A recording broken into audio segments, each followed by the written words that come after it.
This is Media Star World. Breaking news from Tehran. I'm in Tehran. Relentless stretch. This is a live report from Tehran. یہ video صرف تعلیمی اور معلوماتی مقصد کے لیے ہے۔ میڈیا سٹار ورلڈ کسی بھی قسم کی ہنسا، نفرت یا تعصب کی حمایت نہیں کرتا۔ میڈیا اسٹار ورلڈ کے سبھی ناظرین کی خدمت میں سلام عرض ہے۔ اسلامک ریپبلک آف ایران کے خلاف امریکہ اور اسرائیل کے ایگریشن کا 28واں دن ہے اور یہ ایگریشن مسلسل جاری ہے۔ اسرائیل اور امریکہ نے اس میں کوشش یہ کی کہ اس طرح کے حملے کریں کہ کچھ ہی گھنٹوں، کچھ ہی دنوں اور میکسیمم 1-2 ہفتے کے اندر ایران کی جو بھی طاقت ہے وہ ختم ہو جائے اور ایران گھٹنے ٹیکنے پر مجبور ہو جائے۔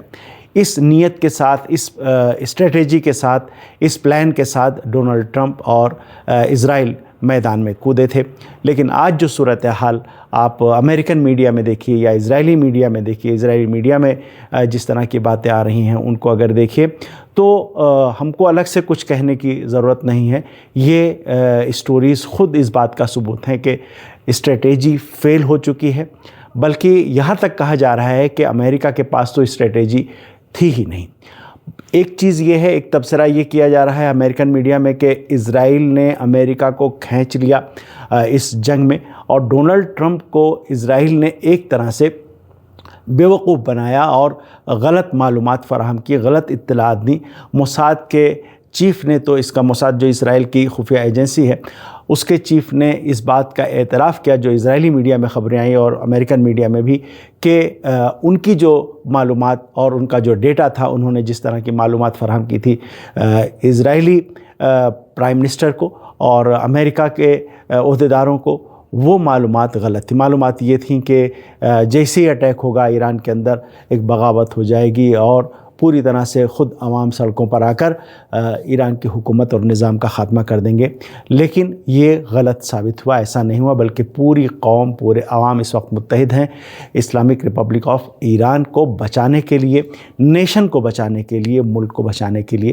یہ صورتحال ہے آج جب ہم جنگ کا 28واں دن مکمل ہو رہا ہے، پورا ہو رہا ہے، تو ہمارے سامنے اس طرح کی صورتحال ہے۔ اس بار ہم نے ایک چیز یہ دیکھی اور ساری میڈیا میں آئی کہ ایران نے ایئر ڈیفنس کی سطح پر بہت ہوشیاری کے ساتھ ایک سسٹم ڈیولپ کیا ہے انہی حالات میں، اور وہ سسٹم ایسا ڈیولپ کیا کہ جس کے ذریعے انہوں نے F-35 کو نشانہ بنایا۔ F-35 کو نشانہ بنانا ایک بہت بڑا واقعہ سمجھا جا رہا ہے، اس لیے کہ F-35 جو فائٹر جیٹ امریکہ کا ہے، امریکہ کا اس دعویٰ یہ ہے کہ یہ کسی بھی راڈار کی رینج میں، یعنی کسی بھی راڈار کے اندر یہ طاقت نہیں کہ اسے ڈیٹیکٹ کر سکے، اور یہ آسانی کے ساتھ کہیں بھی پرواز کرتا ہے اور راڈار جو ہے وہ اس کو ڈیٹیکٹ نہیں کر پاتا۔ تو جب راڈار ڈیٹیکٹ نہیں کر پاتا تو کوئی ایئر ڈیفنس سسٹم اس کو ہٹ نہیں کر سکتا، اس لیے کہ جب راڈار سے سگنل واپس آتا ہے اور اس کے بعد ہی کوئی ایئر ڈیفنس سسٹم کام کرتا ہے اور اس آبجیکٹ کو نشانہ بناتا ہے۔ تو چونکہ یہ راڈار اسے ڈیٹیکٹ نہیں کر پاتا، اس لیے یہ ایئر ڈیفنس کی پہنچ سے دور ہے، بلکہ یہ ایئر ڈیفنس کو ہی تباہ کر دیتا ہے۔ راڈار کا جو سگنل ہے اس کے ذریعے سے اس کا پتہ لگا کے کہ اس کی لوکیشن کہاں ہے، یہ راڈار کو خود نشانہ بناتا ہے۔ لیکن ایران نے اس بیچ یہ کیا کہ ایک F-35 امریکہ کا مار گرایا، اسے کامیابی کے ساتھ ہٹ کیا۔ اب اس پر پوری ایک لمبی بحث ہے کہ ایران نے یہ کام کیسے کیا، اس پہ الگ الگ تبصرے آ رہے ہیں، ایکسپرٹس اس پر لکھ رہے ہیں، اور آپ دیکھیے جو ملٹری جو افیئرز کی میگزینز ہیں ان کو اگر دیکھیے تو اس پہ بھی ایک بحث ہے کہ کیسے کیا ہوگا ایران نے۔ ایک بات سب کہہ رہے ہیں کہ ایران نے اس کو جو ڈیٹیکٹ کیا ہے وہ راڈار کے ذریعے سے نہیں کیا ہے، بلکہ انفریڈ سینسر کے ذریعے سے اسے ڈیٹیکٹ کیا ہے، اور اس کے سامنے پھر یہ فائٹر جیٹ ناکام ہو جاتا ہے اور اپنے آپ کو چھپا نہیں پاتا. یہ بات کہی جا رہی. ایران نے اس بارے میں بالکل وضاحت نہیں کی ہے کہ کس طرح سے اس کو ہٹ کیا گیا، ڈیٹیکٹ کیا گیا اور ہٹ کیا گیا ہے. ایران نے اس بارے میں کوئی بیان نہیں دیا ہے. ہاں، ایران کی طرف سے یہ بیان آیا، 2-3 سسٹمز کا نام لیا گیا، ایک نصر اللہ سسٹم اور سیاد اور اس طرح کے. البتہ ایک چیز یہ کہی جا رہی ہے کہ یہ انٹیگریٹڈ ایک سسٹم ہے، یعنی کوئی ایک چیز، ایک راڈار اور ایک ایئر ڈیفنس میزائل نہیں ہے، بلکہ انٹیگریٹڈ سسٹم ہے جس کے ذریعے سے اسے ڈیٹیکٹ کیا گیا اور اسے لوکیٹ کیا گیا اور اسے ہٹ کیا گیا. تفصیلات اس کی ظاہر ہے اس وقت نہیں آنے والی ہیں، یہ آئیں گی بعد میں، شاید اس پر اسٹڈی ہو یا ہو سکتا ہے کہ سامنے نہ بھی آئیں، چونکہ راز ہے اور ایران کو ابھی یہ جنگ لڑنی ہے. ایران نے F-35 ہم جو بات کر رہے ہیں وہ یہ کہ ایران کی یہ سب سے بڑی کامیابی تھی، اور ایران ہی نہیں بلکہ ساری دنیا کے لیے حیرت کی بات تھی. ورنہ اس کے ساتھ ہی ایران نے امریکہ کا F-15 F-18 یہ طیارے ایران کے اور یہ جیٹس ایران نے مار گرائے ہیں. اور ہم ہر 2-3 دن میں خبر سنتے ہیں کہ امریکہ کا فلاں فائٹر جیٹ مار گرایا گیا. اس کے علاوہ امریکہ کے ڈرونز وہ تو مسلسل گرائے جا رہے ہیں ایران کے اندر. امریکہ کا RQ-9 اور اسرائیل کا ہیرمیس اور ہیرون، اس طرح کے جو ڈرون ہیں جن کو کافی ایڈوانس مانا جاتا ہے اور بہت اہم مانے جاتے ہیں، ان کی بڑی قیمت بھی ہے. ان کی تعداد 140 سے زیادہ ہوئی ہے جو ایران نے اب تک مار گرائے ہیں. کروز میزائل امریکہ کے ایران نے مار کے گرائے ہیں. تو ایران نے ایئر ڈیفنس کی سطح پر ایک ہمیں اچھی پیش رفت نظر آ رہی ہے، اور یہ عہدیداروں کی طرف سے یہ بیان آ رہا ہے. ایک اسپوکس پرسن ہے جنرل شکارچی، ان کی طرف سے جو بیان آیا وہ یہ ہے کہ انہی دنوں میں جنگ کے ہی حالات میں مسلسل اس پر کام جاری ہے. اس کو اور زیادہ ایڈوانس کیا جا رہا ہے کہ اور کامیابی کے ساتھ زیادہ سے زیادہ فائٹر جیٹس کو نشانہ بنایا جائے. یہ تب ہے جب امریکہ کی طرف سے بار بار یہ دعویٰ کیا گیا کہ ہم نے ایران کے ایئر فورس کو تباہ کر دیا، ایئر ڈیفنس کو تباہ کر دیا، نیوی کو تباہ کر دیا. اس طرح کے بیان بار بار کیے جا رہے ہیں، اور ایران کا آسمان ہمارے لیے پوری طرح سے کھل گیا، اس طرح کی باتیں کر رہے ہیں. لیکن ایران نے ایک بڑی یہ کامیابی حاصل کی. اس کے علاوہ جب اٹیک کی بات کریں کہ جو ایران کا جو آفنس ہے، یہ تو ڈیفنس تھا ایران کا، آفنس جو ایران کا ہے اس میں ہم یہ دیکھ رہے ہیں کہ ایران نے جب جوابی حملہ شروع کیا تو جوابی حملے کے جو پہلے دن میزائل فائر کیے، دوسرے دن میزائل فائر کیے، چوتھے دن ہم نے دیکھا ایک دم سے اس میں کافی تعداد بڑھ گئی میزائلوں کی. ڈرونز کی تعداد کافی ایک ساتھ چلتی جا رہی. اس کے بعد ہم دیکھتے ہیں کہ میزائلوں کی تعداد تھوڑی سی نیچے آئی، لیکن پھر ہم ایک دیکھتے ہیں کہ 18ویں اور 19ویں دن ایک دم سے تعداد پھر سے دوبارہ بڑھ جاتی ہے. پھر 24ویں اور 25ویں دن ہم دیکھتے ہیں پھر سے تعداد بڑھ جاتی ہے. تو ایران کی ایک اسٹریٹجی ہے کہ کس طرح سے میزائلوں کا ہمیں استعمال کرنا ہے. ہم یہ دیکھ رہے ہیں کہ اسرائیل کے اندر جو نشانے ہٹ ہوئے ہیں ان کے بارے میں بات کریں تو وہ بہت ہی اہم بات ہوگی. دیکھیے ڈیمونا کا جو ایریا ہے اسرائیل کا نیوکلیئر پلانٹ، وہاں پر سب سے اہم نیوکلیئر پلانٹ وہاں پر ہے. اور صرف نیوکلیئر پلانٹ نہیں ہے بلکہ اس کے ارد گرد کئی اہم پلانٹس اسرائیل نے لگا رکھے. کچھ تو کیمیکل پلانٹس ہیں لیکن ان کا ربط ہے کہیں نہ کہیں ڈیمونا سے ہی، یا کم سے کم ملٹری سے جڑے ہوئے جو ریسرچ ورک ہو رہے ہیں وہ ان جگہوں پر ہو رہے ہیں. تو ڈیمونا کی حفاظت کے لیے اسرائیل نے ملٹی لیئر ایئر ڈیفنس وہاں پر تعینات کر رکھا ہے. اسرائیل کا ایکچولی یہ بے حد سینسٹیو ریجن اور پوائنٹ ہے.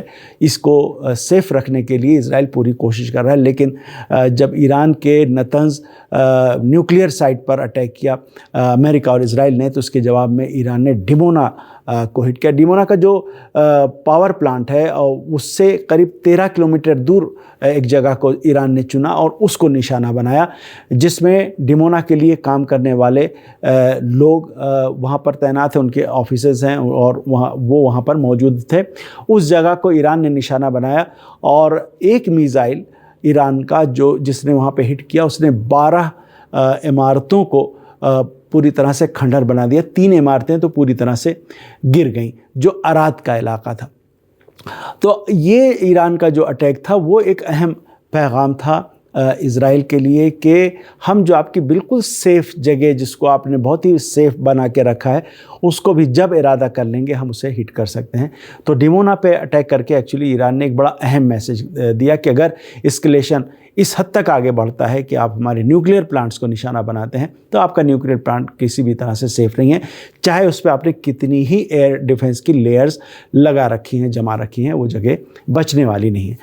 تو اگر ہم لڑائی کی بات کریں, جنگ کی بات کریں, تو ایران اس وقت یہ صورتحال ہے کہ جس طرح کے ٹارگٹ کو اسرائیل اور امریکہ ہٹ کر رہے ہیں, ایگزیکٹلی اسی طرح کے ٹارگٹ ایران ہٹ کر رہا ہے اسرائیل کے اندر, اور امریکہ کی جو بیسز ہیں جہاں جہاں, ان بیسز کو سینٹر میں رکھ کے اس سے جڑے ہوئے جو پلانٹس ہیں ان کو ایران نشانہ بنا رہا ہے, یا جو ملک اس ایگریشن میں ساتھ دے رہے ہیں, امریکہ کا ساتھ دے رہا. اب تو بالکل واضح ہو گیا, یو اے ای کا تو بالکل واضح ہو گیا, وہ کھل کے ایک طرح سے کہا جائے کہ سامنے آ گیا کا مطلب یہ کہ وہ بیان نہیں دیتا تھا, ورنہ وہ پوری طرح سے پہلے بھی شامل تھا, امریکہ کے ساتھ بھی اور اسرائیل کے ساتھ بھی شامل تھا.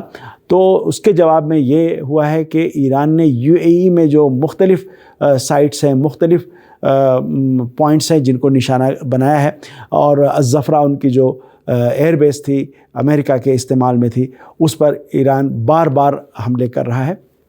تو ہم یہ دیکھ رہے ہیں کہ جس طرح کا ٹارگٹ وہاں سے ہٹ کیا جا رہا ہے اسرائیل اور امریکہ کی طرف سے, اسی طرح کا ٹارگٹ ایک بڑے پیمانے پر, زیادہ بڑے پیمانے پر ایران ہٹ کر رہا ہے. ایران کی ساؤتھ پارس گیس فیلڈ پہ کو اٹیک کیا گیا, تو اس کا جواب ایران نے ایسا زبردست دیا کہ اسرائیل اور امریکہ ایک دوسرے کو قصوروار ٹھہرا رہے تھے کہ نہیں ہم نے نہیں نشانہ بنایا, فلاں نے نشانہ بنایا. لیکن ایران کا جو جواب تھا وہ اس میں ایک میسج چھپا تھا کہ اگر آپ انرجی کا انفراسٹرکچر اس کو آپ ہٹ کرنے جائیں گے تو پھر کوئی بھی انفراسٹرکچر اس طرح کا بچے گا نہیں. پاور پلانٹ کو اٹیک کرنے کی دھمکی دی ڈونلڈ ٹرمپ نے, اور اس کے بعد سے وہ بار بار اپنی دھمکی واپس لے رہے ہیں, کبھی 48 گھنٹے کو, پھر 5 دن کو 10 دن انہوں نے بنایا. لیکن ایران میں اسٹریٹجی واضح ہے کہ اگر ایران کے پاور پلانٹ کو ہٹ کیا گیا امریکہ اور اسرائیل کی طرف سے, تو ایران اس کے جواب میں کن جگہوں کو نشانہ بنائے گا. ایکچولی کچھ حملے ہوئے بھی اسرائیل کی طرف سے جہاں جس میں پاور پلانٹ, لیکن بڑا پاور پلانٹ نہیں, کچھ اسٹیشنز کو نشانہ بنایا گیا. اس کے جواب میں ایران نے جو اسرائیل کا سب سے بڑا پاور پلانٹ ہے جہاں 1600 کلو واٹ بجلی جو پیدا کرتا ہے, آروت رابن خدرہ شہر حیفا اور تل ابیب کے بیچ میں, اس کو نشانہ بنایا ایران نے بہت ہی کامیابی کے ساتھ. تو یہ ایک میسج تھا کہ آپ جس طرح کا ٹارگٹ ہٹ کرتے ہیں ہماری سرزمین پر, ہم اسی طرح کا ٹارگٹ ہٹ کریں گے زیادہ بڑے پیمانے پر آپ کی سرزمین پر. اب جنگ کی جو صورتحال ہے, دیکھیں جنگ میں اس وقت یہ ہوا ہے کہ ایران چونکہ ایگریشن کا نشانہ بنا, ایران پر ایگریشن ہوا ہے, اور ایران میں پوری طرح سے ایک عام سوچ یہ ہے کہ ہمیں ملک کو بچانا ہے. ہم مذاکرات کر رہے تھے, ہم جنگ نہیں چاہتے تھے کسی بھی طرح سے, لیکن جو ہمارے سامنے فریق ہے وہ پوری تیاری کے ساتھ جنگ کے لیے آیا ہے, اور اس کا مقصد ہے ایران کو ختم کرنا, ایک نیشن کے طور پہ بالکل تباہ کر دینا, کئی ٹکڑوں میں بانٹ دینا. تو نتیجہ یہ ہوا ہے کہ ایران کی جو لیڈرشپ ہے, ایران کی جو فورسز ہیں, ان کے ساتھ ساتھ خود عوام پوری طرح سے میدان میں ہے کہ ہمیں ملک کو بچانا ہے. اگر بہت زیادہ اس بیچ میں بہت کچھ چل رہا ہے, ایک تو کنفیوژن پیدا کرنے کی کوشش کی جا رہی. ڈونلڈ ٹرمپ کی طرف سے آپ نے دیکھا کہ کئی بار اس طرح کے بیان آئے کہ ایران سے ہماری بات چیت چل رہی ہے, ایران میں ہمیں کوئی ایسا ایک لیڈر مل گیا ہے, اس سے ہماری بات چیت چل رہی ہے. اور ایک پھر امریکن میڈیا اور پھر اسرائیلی میڈیا نے اس کے ساتھ ہی ساتھ ایک نام لیک کرنا شروع کر دیا, ایران کے پارلیمنٹ اسپیکر محمد باقر قالیباف کا, یا ودیش منتری وزیر خارجہ عباس عراقچی کا, کہ کہیں اس میں صورتحال اس طرح کی ہو کہ ان کے بارے میں عوام میں غم و غصہ پیدا ہو جائے کہ آپ کیوں مذاکرات کر رہے ہیں, یا لیڈرشپ میں ایک رفٹ پیدا ہو جاتا. آپ یقین مانیں کہ اس کے جیسے ہی یہ نام امریکن میڈیا میں آیا, اسرائیلی میڈیا میں آیا, ان دونوں کے سپورٹ میں ایران میں اسی دن نعرے لگے. میں یہ بتانا چاہتا ہوں کہ روزانہ رات میں، اب ٹائم اس وقت 8 بجے سے 10 بجے تک کا ہو گیا ہے، کہ لوگ اپنے ہر علاقے میں چوراہوں پر، اسکوائرز پر جمع ہوتے ہیں، ایک بڑی تعداد میں جمع ہوتے ہیں، اور آرم فورسز کے سپورٹ پہ، لیڈرشپ اور پولیٹیکل اور ملٹری لیڈرشپ کے سپورٹ پہ نعرے لگاتے ہیں، سرود پڑھتے ہیں، ترانے پڑھتے ہیں، اور اس کے ساتھ ساتھ یہ میسج کہ ہم پوری طرح ساتھ میں کھڑے ہوئے ہیں، جو بھی جس طرح کی بھی قربانی کی ضرورت ہے ہم دینے کو تیار ہیں، ملک کو بچانا ہے ہر قیمت پر. تو یہ جو ماحول بنا ہوا ہے، اس ماحول کے بعد اب صورتحال یہ ہے کہ پیچھے، یعنی کوئی بھی پیچھے ہٹنے کے لیے تیار نہیں، نہ لیڈرشپ نہ عوام، اور پوری طرح سے اس بات پر تاکید ہے کہ ہمیں جو حملہ ور ہے اس کو ٹھیک سے سزا دینی ہے، اس کو اس مرحلے تک پہنچا دینا ہے، اس جگہ تک پہنچا دینا ہے کہ وہ پچھتانے پر مجبور ہو جائے، وہ گھٹنے ٹیکنے پر مجبور ہو جائے. اس طرح کی صورتحال ایران میں اس وقت جو موڈ ہے وہ اس طرح کا ہے. اب اس بیچ میں ایک خبر آئی کہ ایران اور امریکہ کے درمیان مذاکرات شروع ہونے جا رہے ہیں، اور شروع ہو چکے ہیں، اور کچھ میڈیٹرز ہیں جو اس کو فیسیلیٹیٹ کر رہے ہیں، مذاکرات شروع ہو رہے ہیں. تو لیکن اب تک جو بھی بیان آئے ہیں سامنے وہ یہ ہیں کہ امریکہ نے کئی ذریعوں سے، کئی پاکستان کے ذریعے سے، ترکیے کے ذریعے سے، ایجپٹ کے ذریعے سے، اور غالباً عمان کے ذریعے سے، عمان کا نام کم آیا لیکن تھوڑا بہت آیا، ایران کو وہ میسج بھیج رہے ہیں اور کہ مذاکرات شروع کیے جائیں، بات چیت شروع کی جائے. کیوں؟ اس لیے کہ اس فوجی حملے کے ذریعے جو کچھ حاصل کرنا چاہ رہے تھے ڈونلڈ ٹرمپ، وہ حاصل نہیں ہوا. ایران کی طرف سے جو جواب دیا گیا ہے، جو لسٹ امریکہ کی طرف سے 15 مطالبات کی، وہ البتہ وہ احمقانہ لسٹ ہے. آپ ایران سے مطالبہ کر رہے ہیں کہ اپنے میزائل کی رینج آپ کم کر دیں. مذاکرات ایران کر رہا تھا، ایران پہ آپ نے اٹیک کر دیا، انہی میزائلوں کے ذریعے سے ایران نے آپ کو سبق سکھایا، اور آپ کہہ رہے ہیں کہ ایران سے کہ آپ میزائلوں کی رینج اپنی کم کر لیجئے. یہ تو مطلب بہت ہی عجیب، مجھے نہیں لگتا ویسے یہ اس طرح کی یہ لسٹ شاید میڈیا میں یوں ہی ادھر ادھر سرکولیٹ کرنے کے لیے جاری کر دی ہے، ورنہ ڈونلڈ ٹرمپ کو بھی اچھی طرح سے پتہ ہے کہ اس کو ایران مانے گا نہیں کسی بھی طرح سے. اگر کچھ پوائنٹس امریکہ کے ذہن میں ہوں گے، ویسے مجھے نہیں پتہ کہ وہاں کیا چل رہا ہے، کس طرح کی وہاں پر کنسیڈریشن ہے، کس طرح کی اور کس طرح سے فیصلہ کیا جا رہا ہے، اور فیصلے کس طرح سے لیے جا رہے ہیں، اس کی کیا صورتحال ہے. ڈونلڈ ٹرمپ کے زمانے میں اب تو خود امریکنز کی اگر آپ بات سنیے تو یہ کہہ رہے ہیں کہ جو انسٹیٹیوٹس ہیں وہ بالکل بے معنی ہو کر رہ گئے ہیں. چند لوگ مل کے کچھ فیصلے کرتے ہیں اور اس کو جا کے ایگزیکیوٹ کرتے ہیں. امریکہ جس نے انسٹیٹیوشنز کھڑے کیے تھے، اور یہ تھا کہ یہ ملک انسٹیٹیوشنز کا ملک ہے، اور یہاں پاور شیئر بہت زبردست طریقے سے ہے، اور بہت سوچ سمجھ کے ہر پالیسی بنتی ہے، فیصلہ بنتا ہے، اسٹریٹجی تیار ہوتی ہے. لیکن اب یہ اگر آپ جیفری ساکس کا حالیہ انٹرویو دیکھیے تو اس میں وہ کھل کے کہنا ہے کہ یہ بدترین دور ہے جس میں جو کچھ بھی فیصلہ کیا جا رہا ہے وہ چند لوگ، 5 لوگ، 6 لوگ اس طرح سے مل کے ایک ڈاکیومنٹ تیار کر دے رہے ہیں، اور ڈاکیومنٹ تیار کر کے جو ہے وہ سامنے دے رہے ہیں. یہاں تک کہ منسٹریز میں یہی صورتحال ہو گئی کہ اس پہ ایکسپرٹس کی ایک بڑی ٹیم اور لمبی بحث اور سوچ بچار کے بعد کوئی چیز تیار کرے. یہ سلسلہ ختم ہو گیا ہے. اور ڈونلڈ ٹرمپ کے زمانے میں یہ ہوتا ہے کہ 2 لوگ 4 لوگ مل کے کوئی ایک پیپر تیار کر کے دے دیتے ہیں. یہ صورتحال وہاں پر چل رہی ہے. بہرحال اس طرح کی صورتحال ہے. اب یہ خبریں ہیں کہ ڈونلڈ ٹرمپ نے اس علاقے کی طرف اپنے کچھ مریض اور سیز بھیجنے کی شروعات کی ہے. 10,000 تک کی تعداد کی پہلے 2,500 کی خبریں آئیں، اس کے بعد پھر 10,000 کی خبریں آ رہی ہیں کہ یہ اس علاقے میں آ رہے ہیں. اور اس کو البتہ جیسا کہ ایران نے میزائل کے ذریعے سے جواب دیا ہے، اور میزائل کے ذریعے سے جو امریکہ کی جو ایئر سپیریورٹی تھی ایئر فورس کی، اس کو جس طرح سے بے معنی بنایا ہے، وہ زمینی اگر ٹکراؤ ہوتا ہے تو وہ ایک الگ ہی چیز ہوگی، بالکل الگ طرح کی چیز ہوگی. ایران میں ہمیں جو یہاں پر خبریں دیکھنے کو مل رہی وہ یہ ہے کہ زمینی لڑائی کی تیاری زبردست طریقے سے ایران نے شروع کر دی ہے. ایکچولی یہ تیاری پہلے سے موجود تھی، اس کو اور زیادہ